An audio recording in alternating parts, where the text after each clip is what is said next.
हाय दोस्तों, आज हम बात करेंगे कि कैसे जंग स्टार्ट हुई और इसकी क्या हिस्ट्री थी और दोनों नेशन इसको किस नज़रिए से देखते हैं। आज जो लैंड में लड़ाई हो रही है उसे सब इसराइल के नाम से जानते हैं। आज 74% जूस वहाँ रहते हैं, लेकिन आज से करीब 300 साल पहले वहाँ जूस की पॉपुलेशन 0.9% थी। अब आप सोचोगे कि ये लोग पहले कहाँ रहते थे। एक्चुअल में ये सब पहले ब्रिटिश कंट्रीज में थे, जैसे पोलैंड, ग्रीस और नीदरलैंड। लेकिन ब्रिटिशर्स उनको बहुत परेशान करते थे, इसलिए वो पैलेस्टाइन में आ गए। इवन हिटलर ने तो होलोकास्ट जैसा बेरहम पाप भी किया था, इसलिए वो लोग पैलेस्टाइन में आना प्रीफर करते थे। ओटोमन एम्पायर के खत्म होने के बाद पैलेस्टाइन में जूस पॉपुलेशन 13% तक पहुंच गई थी, अराउंड 1914 के करीब। काफी लोगों का मानना है कि अगर इन 226 सालों में पैलेस्टाइन जूस को अपने देश में आने ही नहीं देता तो ये सब नहीं होता, जो प्रैक्टिकली पॉसिबल भी था। और वो मैं समझाऊंगा। उससे पहले आप ये जान लो कि 1914 के इस मोमेंट पे ब्रिटिशर्स ने पैलेस्टाइन पे भी कब्जा कर लिया था, और जिसकी वजह से जूस की पॉपुलेशन वहाँ इतनी तेज़ी से बढ़ी कि वो आउट ऑफ कंट्रोल हो गई। लेकिन उससे पहले अरब के ऊपर किसी ब्रिटिशर का प्रेशर नहीं था, विच मीन्स वो आराम से इसराइल पॉपुलेशन कंट्रोल कर लेता। लेकिन उसने सोचा कि बेचारे अब ये कहाँ जाएं, और इसी सोच की वजह से ये हेल्प उनको इतनी भारी पड़ी कि आज वही इसराइल ने पूरा लैंड ही कब्जा कर लिया है, और इतना ही नहीं, वहाँ के रहने वाले पैलेस्टाइन पब्लिक को जान से मार दिया है। ऑनेस्टली स्पीकिंग, अरब नेशंस के हाथ से पैलेस्टाइन तो गया, और ऊपर से बड़ी डिसरेस्पेक्ट और इनह्यूमैनिटी सहनी पड़ी। तो जब 1917 में ब्रिटिश ने पैलेस्टाइन वाली जगह पे कब्जा कर लिया, वहाँ की जूस पॉपुलेशन को और बढ़ा दिया, तब जाकर अरब्स को गेम समझ आई और इन्होंने ज़ायोनिस्ट मूवमेंट की, जिसमें हज़ारों जूस मारे गए।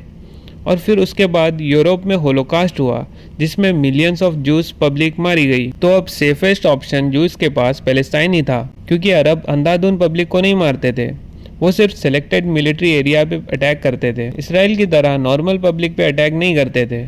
लेकिन यहाँ से शुरू होती है पैलेस्टाइन की बर्बादी, क्योंकि अब जूस ने वहाँ पे अपनी पॉपुलेशन भी इंक्रीज कर दी और पैलेस्टीनियंस के साथ वॉर भी करने लग गए। फिर उसके बाद ब्रिटिश का राज खत्म करके यूनाइटेड नेशंस ने कहा कि पार्टीशन कर लो, लेकिन उसका डिवीजन में ज़्यादा से ज़्यादा हिस्सा इसराइल को दे दिया, जिसकी वजह से अरब नेशंस ने मना कर दिया और फिर वॉर्स हुई उनके बीच। लेकिन हर वॉर की तरह इसराइल को full army support western countries से मिल रहा था, इसलिए वो जीत गया और कुछ हिस्सा पैलेस्टीनियंस के लिए छोड़ दिया, जैसे गाजा और वेस्ट बैंक, जो इजिप्ट और जॉर्डन जैसी कंट्रीज के अंडर आता था, और बाकी इसराइल ने अपना इंडिपेंडेंट देश बना लिया। अब इस दौरान जहाँ इसराइल का कब्जा था, वहाँ की पैलेस्टीनियन पब्लिक को अपने अपने घर शिफ्ट करके इजिप्ट जॉर्डन वाले हिस्से में आना पड़ा, जिसको गाजा और वेस्ट बैंक के नाम से जानते हैं। करीब 7.5 लाख लोग माइग्रेट होते हैं। लेकिन फिर उस एरिया को भी इसराइल ने छीन कर कब्जा कर लिया 1967 की 6 डे वॉर में। उसी मोमेंट से गाजा और वेस्ट बैंक के पैलेस्टीनियन लोगों को आज तक उसने बंदी बना कर रखा है।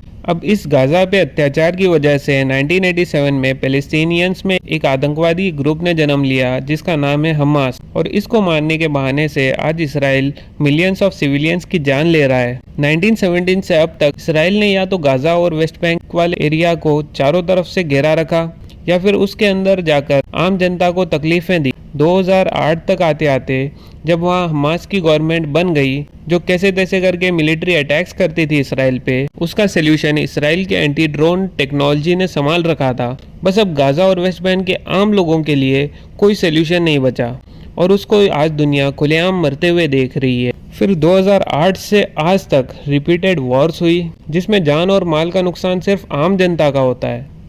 इवन ये सब अरब और मुस्लिम नेशंस के लिए डिसरेस्पेक्टफुल है, और चाहे हम सब मिलके अरब्स को कितना भी बदनाम करें, लेकिन अगर गुस्से में आकर अरब्स ने किसी भी मोमेंट पे कोई बड़ा कदम उठा लिया होता तो आज बिगर स्केल पे वॉर शुरू हो सकती थी, जिसमें नुकसान सिर्फ गरीब जनता का होता। तो एक तरफ अरब नेशंस का चुप रहने का डिसीजन 100% रॉन्ग भी नहीं है, लेकिन जो भी हो, जिस मोमेंट पे सिविलियंस मारे जाते हैं, जिसका मिस्टेक सिर्फ पैदा होना था, उस मोमेंट पे हमारा एक्शन लेना फर्ज बनता है। इसलिए सभी कंट्रीज की पब्लिक को इस बेरहमी वाले वॉर को देखकर एक्नॉलेज करना चाहिए, ताकि आगे जाकर ये किसी और के साथ ना हो। ऐसी वीडियोस और देखने के लिए लाइक, शेयर और सब्सक्राइब करें, और कमेंट करें कि आगे आपको किस टॉपिक पे वीडियो चाहिए। Thank you so much.